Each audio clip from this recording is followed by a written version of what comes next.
Although cigarette smoking continues to decline in the United States, the Center for Disease Control report that each day more than 3,200 people under the age of 18 have their first cigarette each day. Mr. Toastmaster, fellow Toastmasters, and most welcome guests. I started smoking at the age of 15 because I wanted to be part of the cool group. We all knew that smoking was bad for us.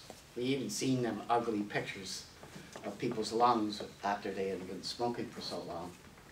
But we did it anyway because that was the in thing to do back then. I mean, 40% of the population smoked in the 1970s. It was in movies and even advertised on TV. I was allowed to smoke in the house when I became 16. I remember I was given a gold lighter for being an usher at my sister's wedding.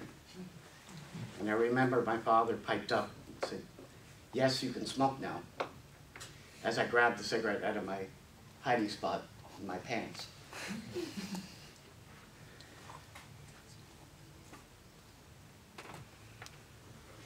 I didn't know how he knew I smoked. And all my family smoked, and still do, except for my younger brother who never started. Well, for the next several years, smoking was just part of my life. I'd always say I would quit when each time that the price would go up. Of course, I never did. When I turned 40, I started feeling a little pain in my back. So I went into the walk-in clinic because I didn't have a family doctor back then. So they sent me for x-rays. And I remember the technician asked me how long I'd been smoking. And I kind of smirked and smiled and said, "Yeah, 25 years. Probably probably older than longer than you've been around." Well, the next thing I knew I was seeing a cardiologist as one of my arteries was blocked, and it was mostly caused by smoking. I had an angioplasty with a stent put in and put on meds and was strongly encouraged to quit smoking. Well, I put a little bit of effort into it. I got the patch. Quit for a little while, but next thing you knew, I was back to smoking just as much as I was before.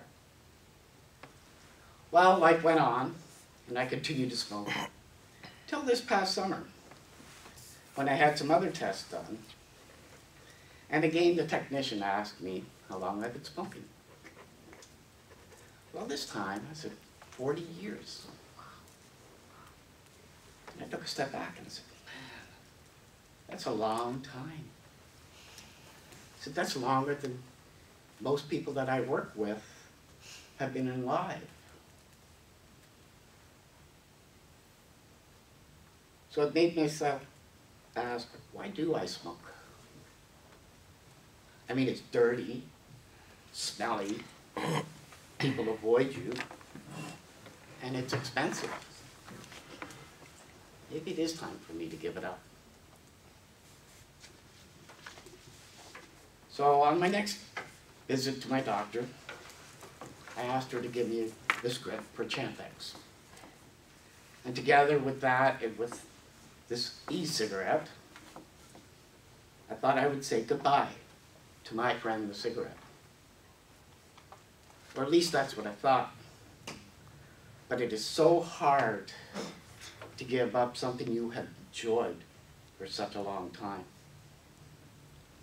Not only do you have the addiction and the withdrawals to deal with, I mean, everything I'd done in the past 40 years was work centered around smoking. I mean, even going for breaks at work, it seems boring when you're so used to going outside for a smoke. You live for them breaks just to go out for a smoke. Now it's like, what do I do? Or even enjoying a coffee, or going out for a long drive without that cigarette. It's like you lost your best friend. Ladies and gentlemen, I have not been able to say goodbye completely to my cigarettes. But I am down to 1 or 2 a day, compared to 25. I hope to smoke my last cigarette very soon. Thank you very much.